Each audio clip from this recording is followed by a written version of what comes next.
I'm Lucy Beednell, the Director of Advocacy at the ARC of Northern Virginia. Our mission is to promote and protect the human and civil rights of all people with intellectual and developmental disabilities. We do this by advocating for their full, active, and inclusive participation in the communities of their choice. This month's Take Action tip is Share Your Story. At the ARC of Northern Virginia, we encourage individuals with disabilities and their families to advocate for themselves by informing others and asking for change.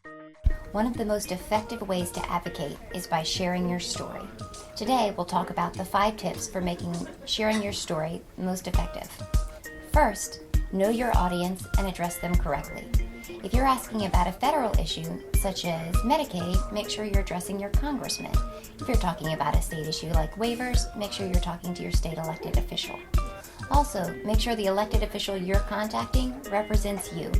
Their time is limited and they're most interested in and responsive to their own constituents, meaning the people who can vote for them.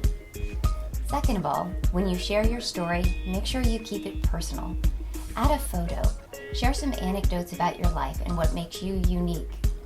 That really resonates, far more than facts and figures, which tend to get brushed off the table and forgotten.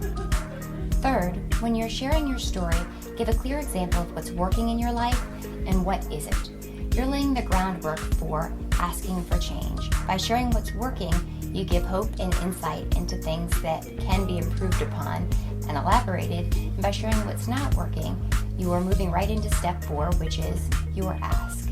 Proposing an idea to your elected official about how they can make changes that would improve not only your lives, but the lives of others. That clear ask gives them the opportunity to work with you on formulating a change that affects everybody and doesn't put the burden on them to understand the entire issue and take a best guess at how to make change. Lastly, be grateful for their time. Elected officials are short on time more than most people, and so end your phone call, email, speech, visit with a genuine, heartfelt thank you for their time, for their efforts, and an offer to meet with them and provide more information in the future if you can.